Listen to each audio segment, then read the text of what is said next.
Hey, what's up guys, and welcome back. We do have Gamehoppers and TMsK, aka Team Mega Shock, for the third round, semi-finals.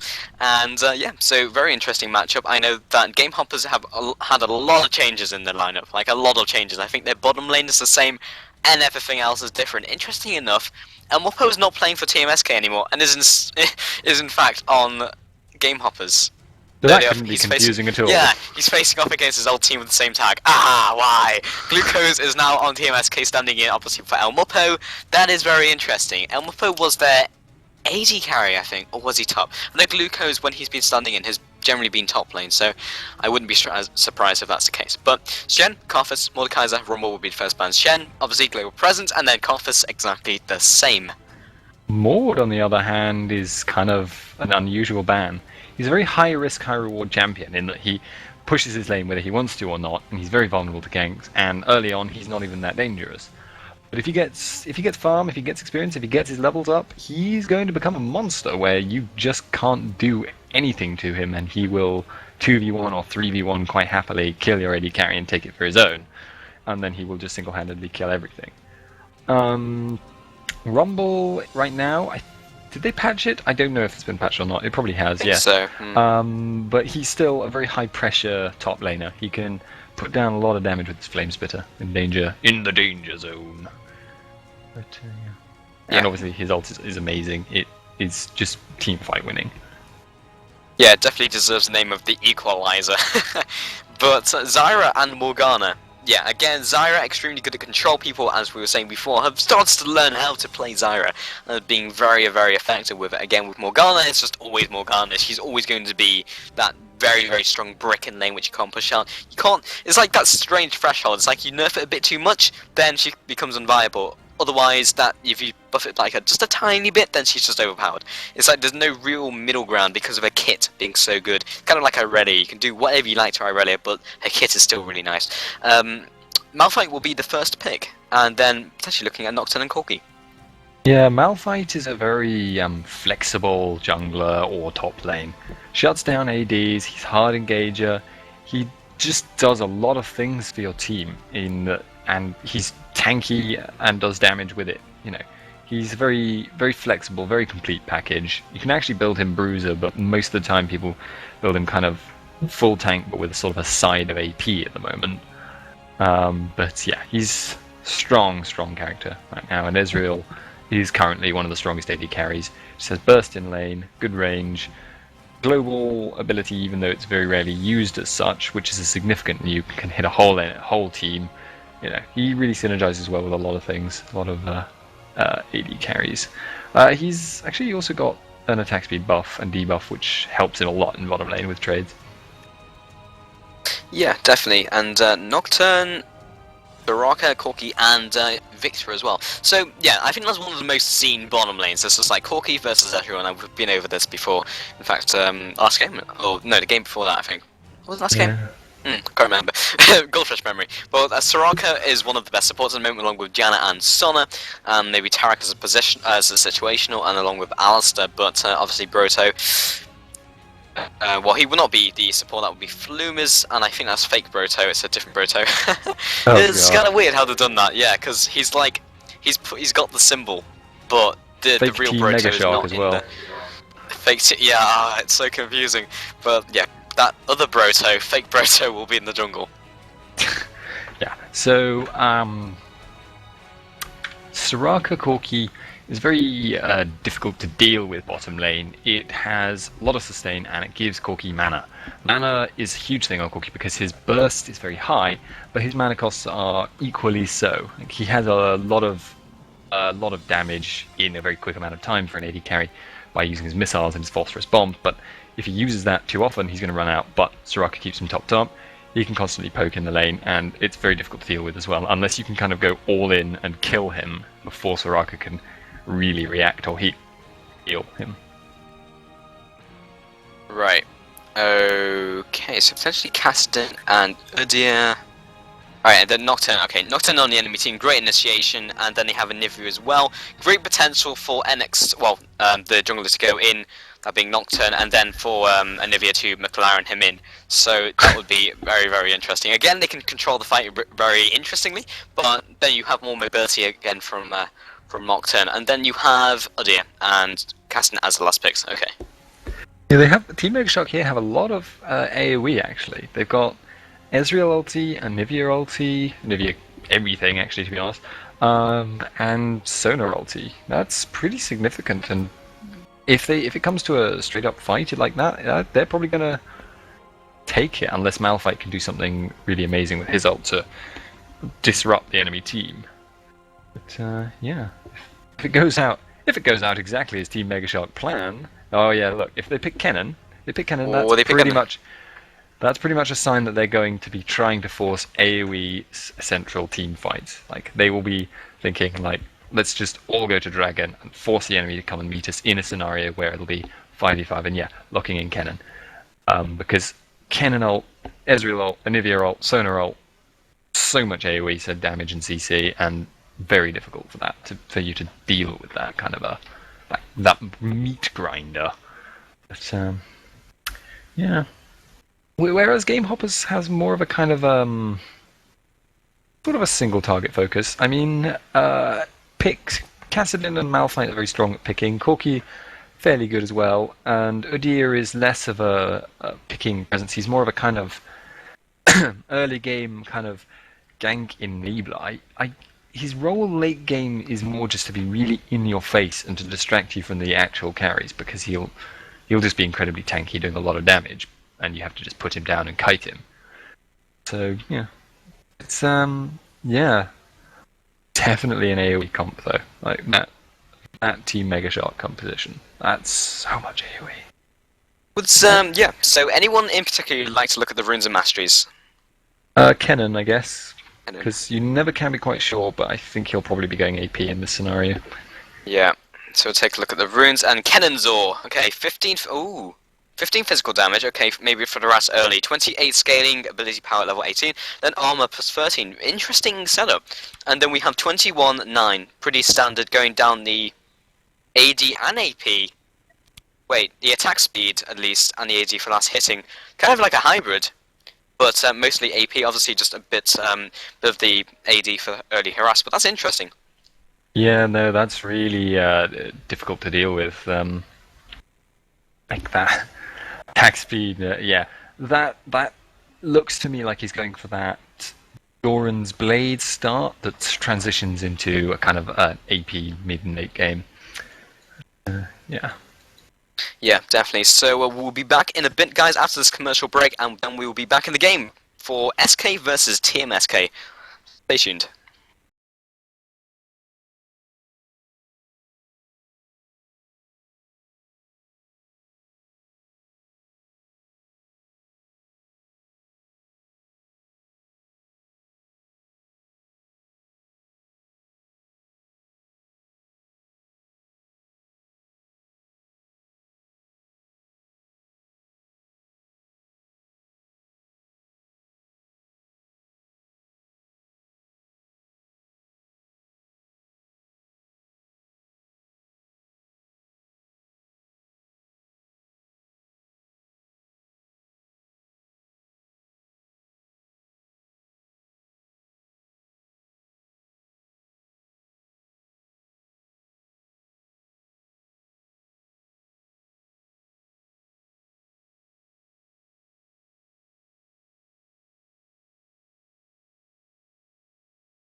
Hello and welcome back, guys, to TMsK, Team Mega Strong versus Gamehoppers for the semi-finals of, well, the finals of the July qualifiers that we've been looking through the entire month. Once again, I am back with the charming Spuddington. Go ahead and say hello. Charming, fantastic, lovely, amazing, everything. Repeat And loop, ad infinitum. Okay, well, I'm some done. very interesting things happening from the chat right now, and potential invade from TMsK as well. I will discuss a matter in a second, just for potential excrement hits the metaphorical fan, as it were. And TMsK, they are looking to do something. You just know something's going to happen very, very soon. I'm not sure if Gamehoppers have actually noticed them just yet. They are pinging, so I think they do know. Or they expect something to happen. Yeah, I think it's more a case that they expect it than that they know. Yeah, That being Lewis. What's the word down? They have been seeing Son has been clipped by the vision. Elmupper going down because he is extremely scared at the moment, hitting off against his old team. And interesting. Okay, Gamehoppers are going to loop around, going to look for the engage from behind them. They've got slightly less time to actually engage on this one because they are around the corner. You don't see them immediately as they head into the bush. And a couple of players heading back from TMsK as well. 3-man versus 5-man from Gamehoppers. This could be a potentially very fatal move. They're going to see him right now. Broto moving on to Glucose. Massive burst damage going down. Ignite as well. One more auto attack from Elmupper. Will pick that one up. Now turning on to Ghost Flashes over the wall. He should be safe. That was a 5 versus 3 situation. Very good timing. Very good mind play from Gamehoppers. And they are going to just resume their jungle. The kill went down onto their top player. Not massive of a hit, but obviously that went on to Malphite. Going to be able to sustain himself a lot better against that Kennen. And for now, Broto will be picking up that blue buff along with Nocturne. I think right now Elmupper probably doesn't have the time actually to go back and take advantage of the gold he's got, unless he wants to miss a whole load of creeps. So he's probably not going to be gaining an early advantage from that kill. He'll just be getting it whenever he first goes back. He'll be taking a lot of advantage out of that. That being said, he does have half a level, almost a full level on Kennen, straight up into the lane, which is kind of massive, but he doesn't have a massive amount of just kidding potential when it hits to. He has the cheese wheel and then the ground slam. Like, okay, it's a lot, but it's not, I'm going to murder you now, like Riven or like Shyvana if they get a level up on you. But that's sure. By the way, Spuddington is watching from the stream because the host thought it was a great idea to put no spectators, so... I might be a little bit behind the actual action, which is rather unfortunate. But one thing I am noticing actually about Kassadin versus Anivia, Anivia's main harass in this lane is literally auto attacks. Anivia has a really long auto attack range, and early game her auto attack damage is pretty significant, and Kassadin is melee. He can't do anything about it. He just, it's a small hit, but it adds up. When you take 10 hits, that's going to take off half your health. That's a lot.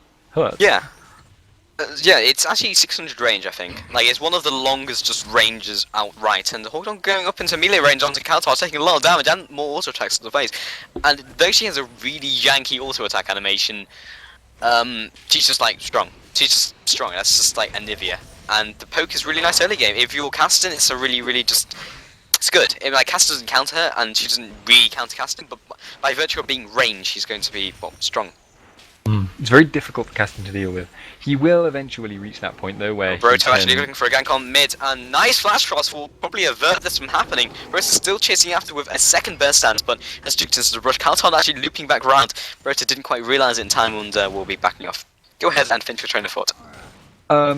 Yeah, it will eventually reach the point where the auto attacks are honestly irrelevant by comparison with the sheer ability damage from Casting and Anivia. So, take the advantage while you can, but it's important not to get sort of sidetracked into thinking that you have the lane just because you're winning it early.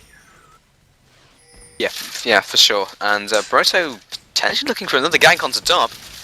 He could do it. Kennen's recalling that brush. They have a ward right there, looking for Elmupper to stop this from happening. Q's wheels goes down. Broto cannot connect the stun right now. Flash goes down from Broto, another flash from Glucose. And the Ghost coming in from the side as well. This could be bad news for Broto, the bear, and in fact, be out of there. Oh, I think I just rhymed 3 times in that sentence. Oh, well done. Yeah, that was kind of unfortunate for Broto there, because he flashed so soon after Kennen. He's probably kicking himself, thinking, I could have saved my flash and wasted his, or I could have flashed earlier and stunned him. As it happened, though, he probably couldn't have, with standard human reaction times, I don't think he could have actually known that Kennen was going to flash at that point. Actually, meanwhile, top Glucose actually getting a lot of harass onto El Mupo. Ignite goes down as well as onto Glucose. Didn't really expect that to be a kill because it was kind of like Kennen just hitting him while he farmed, and he just took a bit too much damage and died. That was interesting. It wasn't a trade. It was just like, you're not going to do enough damage to hurt me, and then dies. And Yeah. Broto looking for a gank onto Kaltard as well. Flash Frost once again, just fantastic. Just fantastic. Every time he ganks, just ice ball to the face, perfectly timed, perfectly placed, and it's just stopping Broto from really ganking that mid. Oh, Solar heading up toward War, notices an Angry Bear approaching their position. And Nex has also seen that he does have the Arcane Shift up, and Broto once again has been thwarted. This is the problem with Udyr here. He has this extremely strong early game where he's unkillable, extremely tanky, does a lot of damage, and very fast.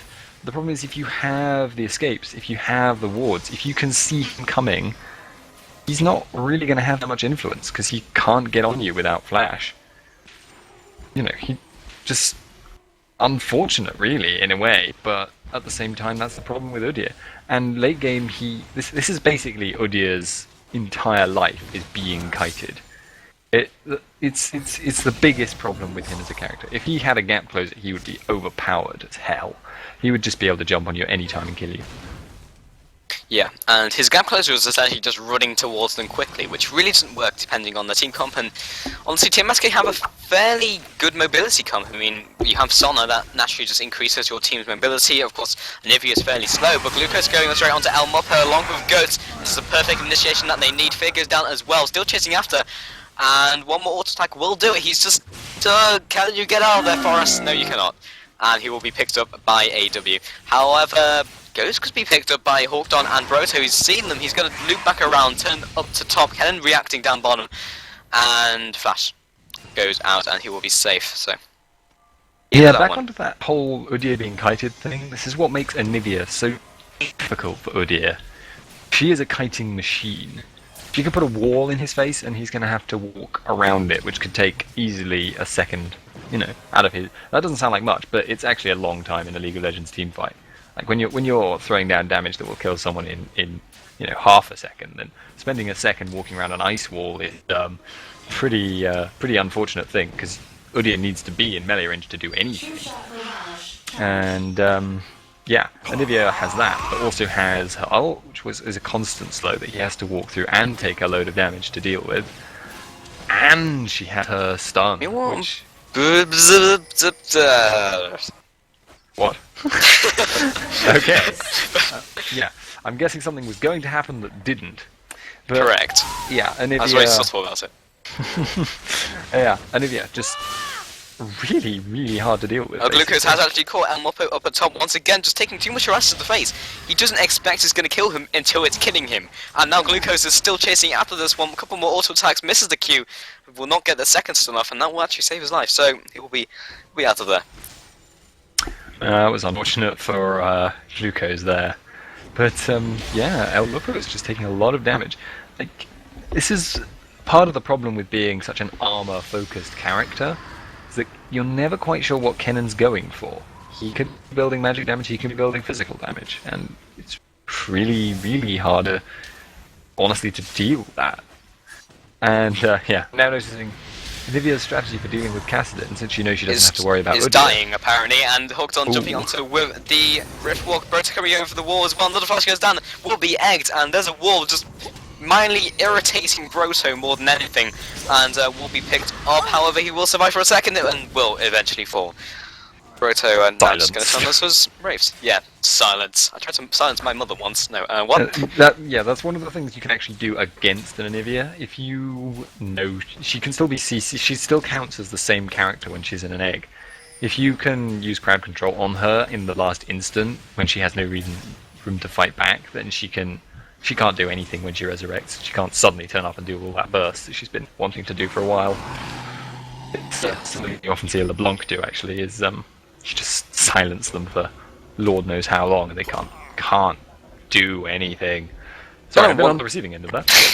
Yeah, it's one of those scary things. Honestly, it's like, can you kill Anivia fast enough before she revives, Flash Frost, and just unloads her combo onto you? Because when she gets up, that's like, what, a 2-second stun? And then she's done all her burst during that time. So it's like, can you kill it fast enough? And often you'll see players just back off. It's like, we don't have damage for this. And then like the other person saying, yes, we do. They turn back in, and the time it took them for them to turn back in. Actually, meanwhile, Elmupper goes around to Glucose with the unstoppable force. Ultimate goes down on Glucose.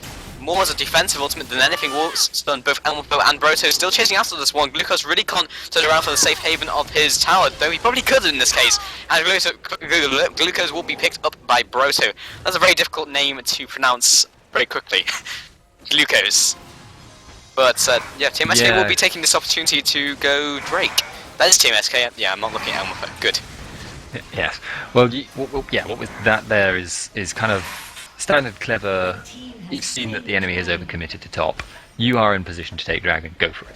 You know, it's a reactive decision rather than a premeditated. Well, let's get Kennen up there. Let's get him 2 kills on Malphite, and then we can use that to pull them down. No, that was just kind of seeing they were out of position and then going for it and taking the chance that was presented to them. Yeah, it's one of those very common occurrences as well. It's like along with Drake is being taken, pushes top really hard because they've got 5 people down there, and that's like usually a tower for a dragon. It's one of those occurrences which happen, which every game one or the other. Yeah, just take a look at the builds right now. We really haven't given them too much love, and Phage will be the first item for Ezreal right now. And again with Corki, he does have the Doran's Blade up on him, and this early on, that's pretty significant. That will perhaps win him those trades. Ezreal has Berserker's Greaves as well, though. That's true, actually, yeah. So I don't really know who wins out in that case. Have to do the maths on it, but poke-wise, Corki would win. In a trade, maybe Ezreal. And of course he has the attack speed slow as well, which would probably just inherently make him stronger. And casting post 6 against Nivea is fairly good because he can just Rift Walk out of the Flash Frost. And once again, Broto will be looking for this gank on mid. Ignite goes down, Flash Frost once again to counter initiate onto Broto, but does not yet have the egg, so that would be an easy pickup for Hawkdon.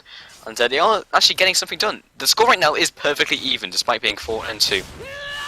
That's one of the really horrible things about laning against the Kassadin post 6, is that if they see a gank coming in, they don't have to get in position ahead of time. They can just Rift Walk, and then you're slowed and silenced, and then they can follow up with the jungler's CC. Yeah, and also he's more or less ungankable himself, because he can always just Rift Walk out, unless he's been caught really unawares. Silenced, or stunned, or whatever. That doesn't really matter what. He can just hits it. What's important is that Kassadin can get out pretty much inevitably. Kind of like dealing with Ari in that respect.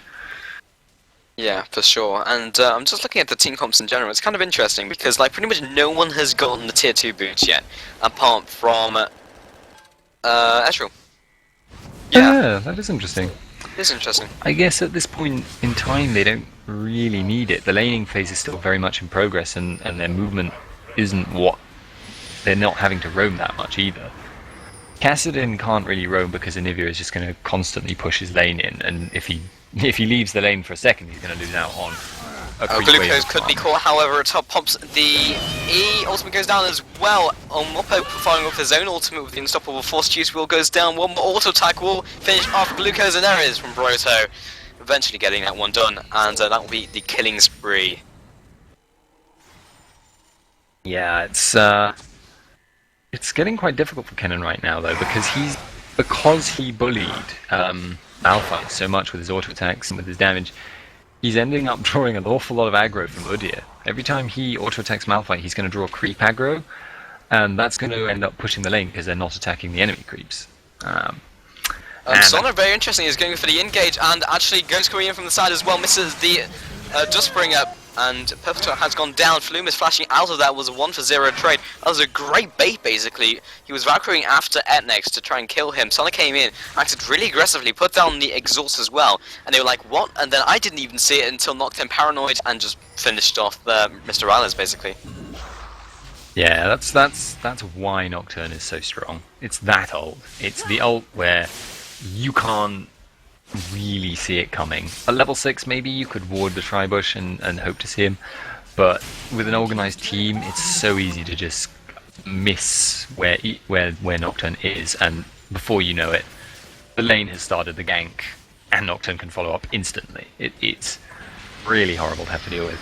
And it's the same thing as that Kassadin Broto thing that was going on, where Kassadin would jump in and silence and slow Nivea ahead of time, and then Broto would run in and follow that up.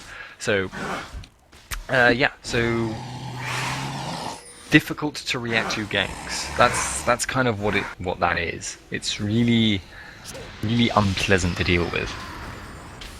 Yeah, because generally, as you were saying, when you're reacting to a gank, it's generally down to player skill. And if you're taking that away from to the point where it's just like they're being impeded by their character and what the character can achieve by itself, it's very difficult. And if you can just force that with the fact that you have, well, Caston and Goats on... wait a minute, they're on different teams, aren't they? If you have, like, yeah, Caston and then a follow-up by Broto, it's just very difficult to get away from, especially when Anivia is fairly low mobility when it comes to it. She's got control, yes, but she can only really control one person, and then in a team fight when there's a group of people, it's either very direct and very accurate, or like just a blanket thing which you just throw out and try to hit as many people with, rather than like two people because you're looking at two different sources. Yeah. Bottom though, we're looking for a dive. Four men right now, walked on out of nowhere, the Riftwalk landing straight on Nexus's face, and now Solace surely to follow. Four men pretty much taking no damage at all, and Drake will be spawning in not too long. They are making a hard push onto this turret as well. Goats is there, but no one really to follow up, and Nivea knows she can't do anything. He's better off just returning to mid and pushing it that one in. Malphite has also come down. Is he going to head back up top? Yes, he has. Interesting. Glucose is going to meet him. I think the call has been made to stay around Drake area, basically. Yeah, makes a lot of sense to be there. And interesting thing there was that dive that did very little damage. That's probably due to Soraka's influence. Oh, and yeah, there, dragon, free dragon. Can't really contest. Ooh. Oh, Yeah. I see. Yes. Nope. Is the thing about trying to snipe dragon though with an Ezreal ultimate is always that a good smite will outdo that. Like, it will do more damage, and if they've smited at the right time, it won't get stolen. But there is always the potential. Like, everybody has messed Glucose up popping the ultimate at top. He has been ignited as well. He don't think he has the damage to really trade. He puts the electrical surge. Another flash goes out by El Moppo, but he is out of there. Kennen's great mobility just keeping him alive. Oh. Yeah. Now that's a classic example though, actually, of Malphite's burst, which no one really expects. He has actually fairly good AP ratios, but he does suffer if you build in pure AP, as he is too easily bursted out of a team fight, considering he has to get into melee range to use all of them. But if you just build a little bit of AP at the start of the game, you know, a Deathfire Grasp or an Abyssal Scepter, it really adds to his damage, and in those stages he's not getting focused out because he's not in larger team fights for enemies to really afford to focus down Malphite. And at the same time, he just has really high base values. I don't know what the precise damage numbers are, but serious damage, actually. Yeah, for sure, and there's just a little siege going down on mid, and they really can't push against it. When you have Nocturne and Anivia, they just both throw out their Qs, and the creep wave has disintegrated. It's like, what can you do? And then you've got the 80 characters to finish off the rest of it. Then you've got Kennen. Like, Kennen's got some pretty decent clear by himself. It's like, well, what can you do? You can't really siege against it. What do you have in your team? Poke-wise, you have Caston, you have Mr. Barrage. And then on the other team, you have like Shurikens, you have the Flash Frost, you have NXQ, you have Sona to some extent, and indeed Nocturne. So you have a lot of poke, a lot of sieging capability and anti-sieging capability. So they really can't win that way. Yeah, and also if it comes to an out-and-out team fight, this is the AoE thing that I mentioned before. It's if they can't really dive, like what Moscow 5 did against CLG EU recently. When they were playing their second game against them, they knew CLG EU was going to want to turtle behind their turrets with stuff like Anivia, with this kind of very strong wave clearing. And what they did was they built an Udyr with a preposterous amount of armor. It was something insane, you know, 200, 300, I can't remember. But he could tank turret shots all day and he could dive. But the thing is, if they dived right now, they are not far enough ahead. They would not survive a team fight under the tower. Then again, they are poking pretty crazily, and they should pick this one up. They did enough poke to just force them to back off. And it wasn't so much because they have they do have a weaker poking team, that's true, but because TMsK were really using their poke to clear the waves and then went following up onto the people, it was more like they were just seeing the mistakes that they were making, being like a team were too far in front, and then just using a skill on them, and then it was just forcing them back, even to the point where some of them were trying to auto attack. And I wasn't quite thinking about it, but Castan's got some pretty good poke of his own, because he can rift walk in, do some harass, slow them down, and actually turning around onto Etnex, doing a lot of damage. Last round goes down, juked by Hawkton, blocking off Elmopo. Actually would have been the kill onto Etnex had Elmopo been able to connect the Unstoppable Force and Cheese Wheel, but he will save him with that great great wall. And exclamation mark coming from Castan. Yeah, I think he realised that as well.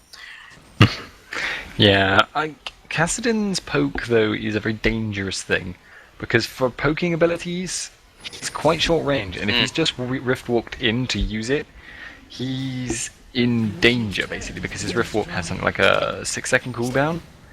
It's not much, but in that time you can get hit by a stun, you can lose most of your health. And yeah, it's all about doing something unexpected or something which the enemy can't afford to react to, like being just out of range from the tower, or, you know, in a situation where your team can follow up and blow up anyone who dives in on you. Yeah. And then again, if you look at their team, look at TMsK, they don't really have anything to pin Castan in place when he goes for that type of harass. They have Kaltarn's Flash Frost, and maybe a Storm from Kennen, but you have to stack it up. Like, by the time he's just output his 2-combo burst, then he's out of there. He's just started to walk away from you.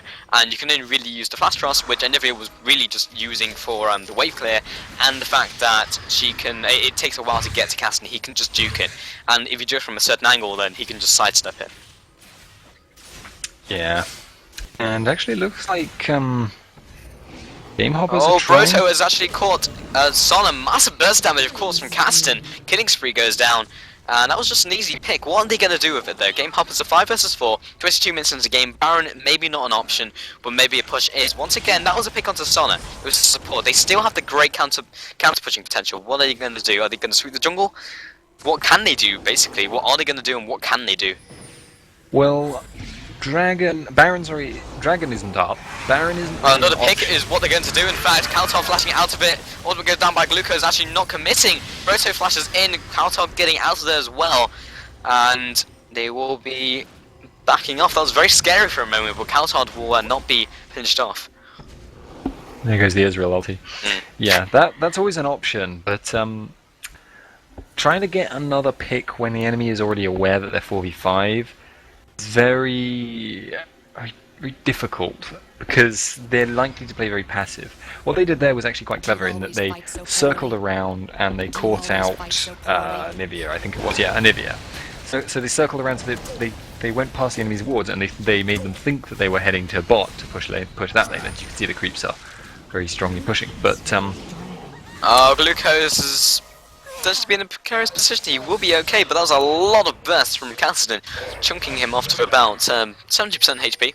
Pretty decent from a straight up burst, and it will be just backing off right now. Yeah, they picked up Drake, and that's all they're really going to go for. Well, 3k ahead right now, and 5 kills, but TMsK, yeah, certainly not down and out at this stage into the game. No, they have a really strong late game team. And to be honest, so does Gamehoppers, but Udyr is going to become a situational problem. Against Anivia, that's the thing. It really is just going to depend on how well Udyr can play around Anivia. Can he avoid getting himself shut out of a team fight in the late game? I don't know, really, honestly. It's going to matter on positioning, it's going to matter on mechanical skill. I don't know. There's a lot of different factors, yeah, for sure. But, yeah, there's also there's also the fact that he can follow up on an initiation from Ilmupo. Like, if Anivia is trying to stymie Udyr just running at you, then if Malphite jumps in, knocks up Anivia, Udyr can run in while her stuff is on cooldown and really destroy her very quickly. And they're keeping Baron very thoroughly dewarded. They're doing a very good job of that, actually, and looks like they're baiting it right now. Yeah, constant ward's going down by TMsK, however, quickly being eaten up by the bear, or the turtle in this case, actually, but it doesn't really matter. As long as they have the vision every so often, and that's periodic wards going down, they will still have vision. They know they're not really on Baron, and but being in that power position allows them to potentially get a pick. Like if they split up, trying to just force them into a corner, then they will just potentially get. Trying to get that pick, basically. Roto once again looking for that ward, periodically placed down by Sona, and he's actually been trapped in by an Nivea wall, and Hawkdom popping over the wall has to flash out, and Baron somehow has not been angered yet through all of that. Wow, magic. Yeah, that's sort of the danger, actually, when you know that all 5 of the enemies are on the other side of that wall. Like, you can be pinned in, and that you can be bursted down very quickly when you're 5v1 effectively, especially when you can't move for an Anivia wall. Yeah, that was that was kind of a nice play. It was just like, yeah, blocked him in, and the rest of his team could really just follow up on it, because a lot of them are ranged. There's only Nocturne who can't really put out any range damage apart from his Dustbringer, which he can't follow up with. But like Kennen's auto attacks are ranged, he's got double Doran, so he's outputting quite a decent amount of damage. Obviously not as much as early game, he's only really done that to amplify what he can output with the harass.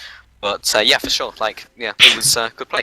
Yeah, it's actually a funny thing that we were wondering about whether Baron was aggroed or not, because if Baron is aggroed, a lot of, like, most players know that it will target the closest player, but they don't know that actually includes the other team.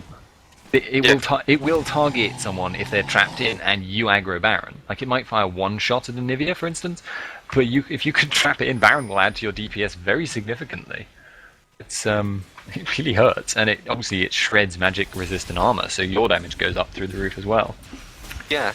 It's like a massive shred. I was actually looking at the stats the other day, and it was pretty huge. The person tanking and the person taking the brunt of it, like his AD is pretty much reduced to nothing, and his AD, well, his armor and magic resistance again pretty much reduced to nothing. So that being on the tank, that's why like invade onto Baron works so well, because your tankiness has just been reduced massively. And once again, Broto has been caught in that Anivia wall, but it wasn't quite positioned, so he couldn't just escape and walk out of it essentially. But yeah, it's very interesting. Like, Baron is really strong in a team fight, and if you can control Baron, which is again is very difficult, and actually Unwhopper going with the ultimate onto Glucose, picking up that kill immediately. Calton has been egged, both AP carries out of there immediately. Goat caught as well, trying to zone his carries, only does it for a short while, and Hawkdom will be on a rampage. Goat's getting out of there, and right now this is a great opportunity to Baron, and not many of them are on low health, or pretty much no one. They've regened it back up along with Flumis, because of course Soraka, that's what she'll do for you, and they will be going on to this Baron. It's all really up to Goat whether he can get the steal off. He's on very low HP. If he goes in and mistimes it even by a split second, he's going to be just gibbed by the AoE. He's actually going to go ahead and recall that. I think they're out of wards. Yeah, they are just going to let this he go. has neither flash nor ultimate as well, so he's not in a situation to really be diving in there. And yeah, that's just going to go. That was actually a brilliant engage by Elmupo. He saw at that moment that from the wards that the Team Megashark was split into 2 effectively, and that if he drove the wedge down through the middle, then he could divide them in 2, and then his team could really tear them apart, and making Corki honestly was very difficult to assail. The only one who could really reach him was Nocturne, and Nocturne's level 11 and couldn't really do anything. I'm actually kind of curious as to why he's so far behind on levels. I guess it's just an effect of having to clear so many wards, because they don't give any experience. Yeah. 25 gold though, but yeah, he's been spending a lot of time ward clearing, and that's not good for him right now. Yeah, that's one of the things with having your jungler have the Oracle. I mean, usually you'll have it on your support, but if your support will die too much, then what's the point? You might as well put it on your tankiest member, which is generally your either top lane or your jungler. And as you said, he'll be roaming, and he's gonna have the same capabilities as the enemy jungler, and he has to scale in the same way that the carry scales, so he can actually get to them and will do his job. That's why you can put it on Sona, who will be the support, because it doesn't matter really what her level is. I mean, it's nice to have that level 6 and then level 11 for the extra ultimate power, but it's generally not massive scaling is the point where they have the utility, and that's what makes supports. They have really good counter pushing potential there. I'm just looking at the tower series. Go ahead. Yeah, I'm thinking now, because Soraka's armor buff, 105 armor or something, that on Udyr, and couple that with his shield, means he can effectively tank multiple tower shots and take no effective damage. He's not worried about diving that tower, or just walking in to let Corky take a few Oh, shots. initiated by Elmorpho once again. Only lands on one person, but he has split the team. Glucose coming in from the side. Broto and Zonia's goes down. Ultimate has already moved, however, and Flash goes down. Hawkdon picking up kill onto the Nocturne on low health. Elmorpho looking to finish that one off. Mr. Raz will pick that one from range, and the shutdown goes down. Just in range of the tower for a bit too long, but that was a 3-for-1 trade. And Hawkdon coming back in, massive damage to Next, bringing him down to about 30% HP. They will be seeding this middle turret and probably go on to the inhib as well. Very little TMsK can do about this one, and I don't know what the counterplay to the siege basically is. Corky saying Kennen 200 damage, turret 2.4k damage. Yeah, that's unfortunate, really. But when you're diving, you really want to make sure that the aggro isn't onto you as an AD carry, because Udyr might be able to tank almost indefinitely. Corky is not going to be able to do that. He doesn't have near enough armor, he doesn't have any health, and honestly, he really just doesn't want to be tanking. But I don't think that really matters in this case.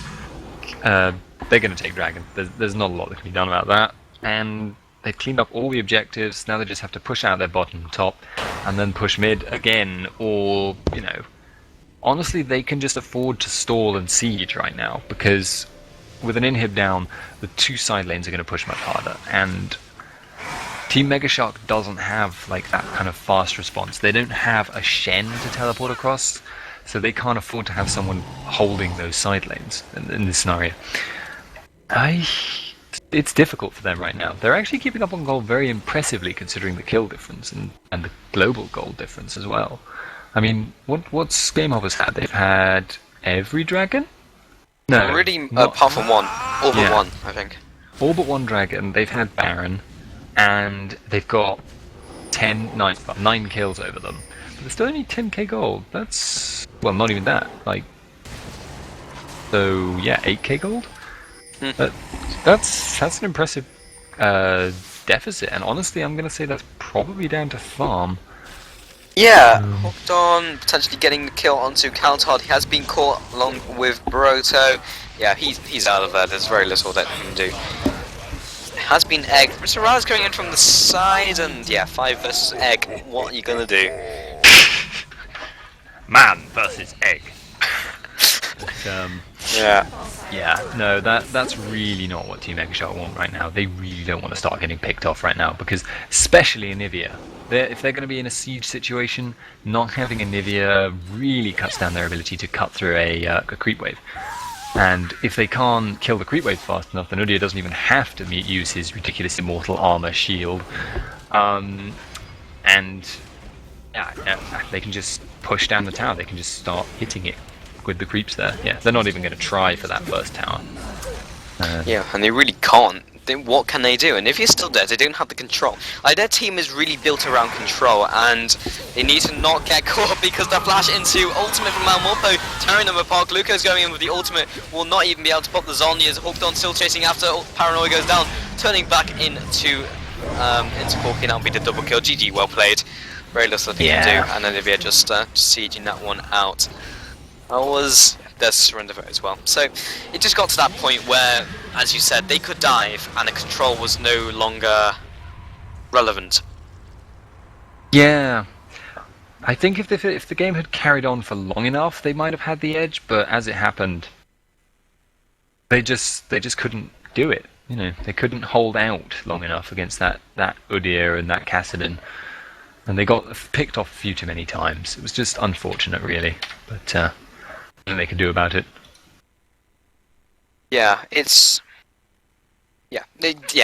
It was just, what could you do? It was one of those classic sieging situations where are you able to crack the turtle, or are you just going to have to let the turtle? Like that was basically what it came down to, and they managed to break the turtle because they in fact did have a turtle to break the turtle. That's kind of weird. But yeah, any closing remarks before we go on to the final, actually? Yeah.